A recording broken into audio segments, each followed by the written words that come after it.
Hi everyone and welcome back. This is our last part to our lecture series on the electron transport chain. It shouldn't be too long, but there are a few important things that we need to cover. First of all is the regulation of the electron transport chain and the ATP synthase molecule. And this really is dependent on the availability of ADP and inorganic phosphate, so those two act as our substrates for the ATP synthase molecule, as well as oxygen acting as the last electron acceptor in the electron transport chain, and then NADH. So the entire electron transport chain is dependent on the availability of NADH and FADH2, specifically NADH, because that's the coenzyme that really kickstarts this entire process. So the electron transport chain will decrease its activity with low levels of any of these compounds, and therefore decreases the formation of ATP. So when a cell is active and ATP is consumed rapidly, that means it's undergoing hydrolysis, the elevated levels of ADP will activate the synthesis of ATP. So the activity of the electron transport is strongly dependent on the availability of ADP for ATP synthesis. And remember, the ADP ATP ratio is known as the energy status of the cell, and this really drives the speed of ATP production. One thing to note is ADP is in high concentration in the cytoplasm, so we need to use that antiport mechanism that we talked about in the previous part of lecture series on how we get ADP back into the mitochondrial matrix. Now I want to talk about that NADH that was produced in glycolysis. Well, we haven't addressed that yet. And remember that NADH is used in the electron transport chain. So we have to move NADH from the cytoplasm into the mitochondrial matrix in order to reach the electron transport chain. And so it needs to use a shuttle system. And this shuttle system is called the glycerol phosphate shuttle. So the glycerol phosphate shuttle transfers the electrons from the cytoplasmic NADH to the mitochondrial FADH2, which yields 1.5 ATP. Remember, in the previous lecture, we said that for every one FADH2, we are able to pump across the electron transport chain 6 hydrogen protons. And since 4 protons are needed through the ATP synthase to yield 1 cytoplasmic ATP, we divide 6 by 4 and we get 1.5 ATP for every 1 FADH2 molecule. That means that if the phosphate or the glycerol phosphate shuttle is used, the cytoplasmic NADH will yield only 1.5 ATP because the FADH2 enters the electron transport chain at complex 2. The NADH that is made in glycolysis can also enter the mitochondria through another shuttle, and this is called the malate aspartate shuttle, the MA shuttle. The MA shuttle transfers the electrons from the cytoplasmic NADH to mitochondrial NADH, which yields 2.5 ATP. Remember that for every 1 NADH molecule, we're able to pump 10 protons, hydrogen protons, across the inner mitochondrial membrane, which means that we're able to yield 2.5 ATP per 1 NADH molecule. This means that if the malate aspartate shuttle is used, the cytoplasmic NADH will yield 2.5 ATP because the NADH enters the electron transport chain at complex number 1.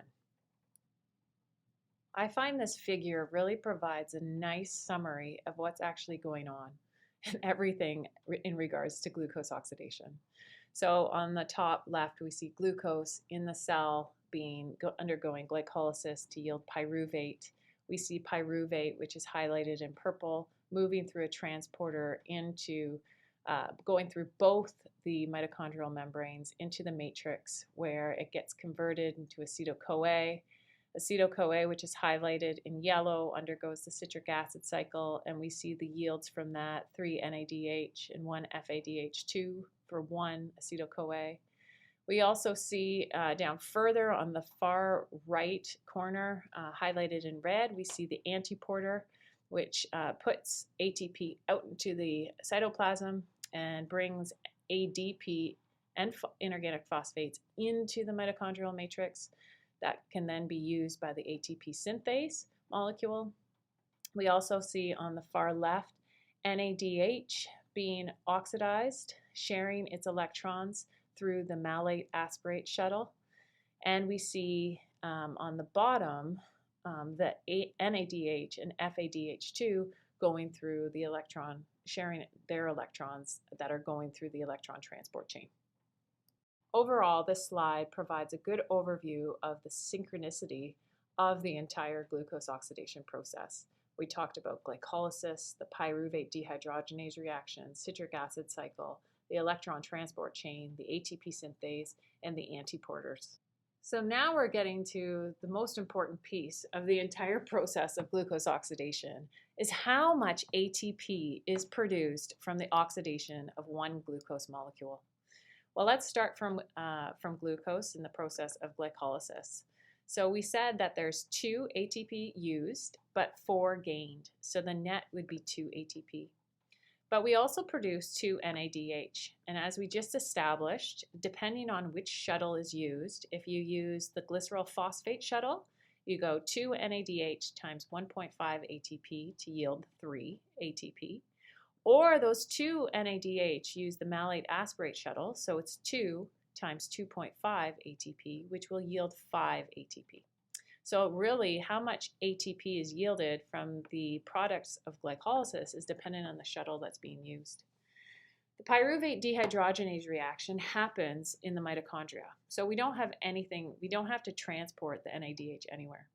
So the 2 NADH that's produced in the pyruvate dehydrogenase reaction yields, we times it by 2.5 because we have established that 1 NADH yields 2.5 ATP.